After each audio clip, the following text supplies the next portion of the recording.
পশ্চিমবঙ্গ মধ্যশিক্ষা পর্ষদের ওয়েবসাইটে তোমরা গতকাল দেখেছো যে একটি বিজ্ঞপ্তি প্রকাশিত হয়েছে।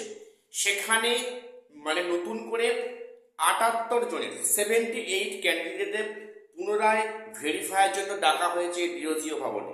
দেখো, প্রথমে ডাকা হলো 2রা মার্চ, তারপরে 5ই মার্চ, তারপরে হলো যে 9ই মার্চ তারিখে, মার্চের 9 তারিখে সেখানে 78 জন ক্যান্ডিডেটকে ডাকা হয়েছে, যাদের সদ্য কাউন্সেলিং হয়েছে ডকুমেন্টস ভেরিফাই করার জন্য এবং পিভিআর কপি নিয়ে। পিভিআর কপি কিন্তু প্রত্যেকে ঠিকঠাক করে ফিল আপ করবে এবং গ্রুপ এ অফিসার দিয়ে অ্যাটাস্ট করিয়ে নিয়ে যাবে এবং তার সঙ্গে যাদের ডকুমেন্টস লাগবে সেখানে বলা আছে প্রত্যেকে দেখে নেবে।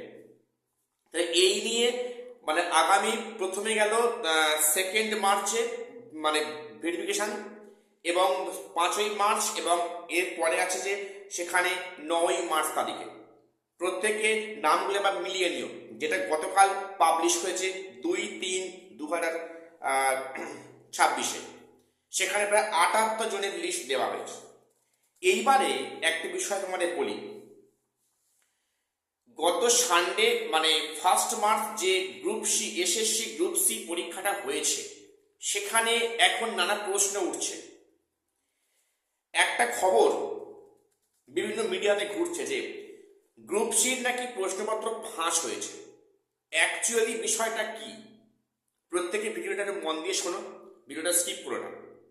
আসলে এটা সত্য নাকি এটা গুজব, আমি সে নিয়ে আলোচনায় আসছি। প্রথম দেখো, সোশ্যাল মিডিয়ায় যে খবরটা বা যেটা স্ক্রিনশটটা আসছে, হোয়াটসঅ্যাপ স্ক্রিনশট, সেখানে কিছু কোশ্চেনের পিডিএফ দেওয়া আছে। ওই পিডিএফ কোশ্চেনগুলো নাকি সেখানে যেগুলো চ্যাটিং করা হয়েছে এবং সেই কোশ্চেন থেকে বোঝা যাচ্ছে হুবহু group C question, same question. তো এটা আদৌ সত্য কিনা দেখো, প্রথম বলি এটা আদৌ সত্য না মিথ্যা এ বিষয়ে সঠিক তথ্য কিন্তু এখনো উদ্ধার করা যায়নি এবং সেই বিষয়ে সরকার পক্ষে বা কমিশন পক্ষের এখনো অবধি কোনো একটা প্রেস কনফারেন্স দেখা যায়নি।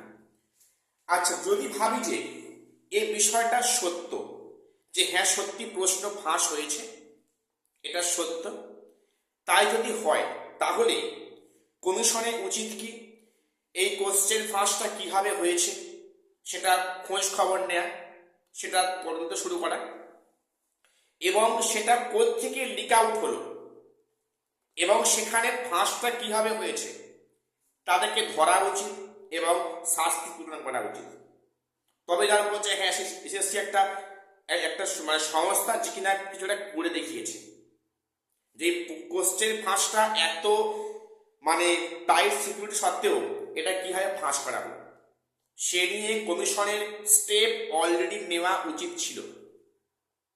আমি জানি না নেওয়া হয়েছে কি না হয়েছে। এবং যদি মনে হয় যে না এই খবরটা সম্পূর্ণ মিথ্যা খবর, গুজব খবর, এখানে কোথাও একটা সরকার বা একটা কমিশনের বদনাম করা হচ্ছে, তাই যদি হয় সেখানেও কমিশনের কিন্তু উচিত যে এটার একটা বিহিত করা, এই খবরটা কে বা কারা ফলস খবরটা ছড়াচ্ছে।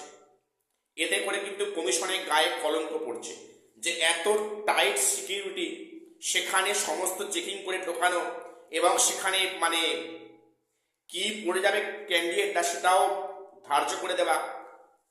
হ্যাঁ, এই যে এত টাইট সিকিউরিটি, এর পরেও কি করে কোশ্চেন ফাঁস দিয়ে কেউ একটা কথা বলতে পারে এবং কারা কারা এটা ছড়াচ্ছে এই খবরগুলো, সেক্ষেত্রে কিন্তু কমিশনের অবশ্যই এটা ধরা উচিত, সেটা কমিশনের বলা উচিত এবং সে নিয়ে মিনিমাম একটা প্রেস কনফারেন্স করা উচিত। যে খবরটা ভুয়ো খবর, আমরা এর এগেনস্টে এই পদক্ষেপ নিয়েছি, না খবরটা সত্য খবর, আমরা তাদেরকে ধরেছি বা স্টেপ নিচ্ছি, সে বিষয়ে কিছু একটা কিন্তু বলা উচিত কমিশনে। এতে করে কিন্তু আমাদের মধ্যে সন্দেহটা বেড়ে যাচ্ছে যে তাহলে কি এটা বিষয়টা সত্যি সত্যি প্রশ্ন ফাঁস হয়েছে। তো জানি না সেক্ষেত্রে পরবর্তী ক্ষেত্রে প্রশাসন বা সেখানে এসএসসি কোনো পদক্ষেপ নেবে কিনা, নাকি এসএসসি সেটা স্বমহিমায় তার নিজের গায়ে নিজেকে মানে কলঙ্কিত করবে।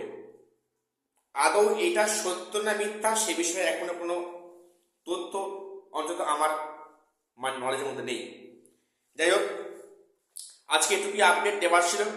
প্রত্যেকের চ্যানেলটা সাবস্ক্রাইব করে দিও এমন গুরুত্বপূর্ণ খবর পাওয়ার জন্য। আর শেষ করছি, দেখা হচ্ছে পরে কোনো ভিডিওতে।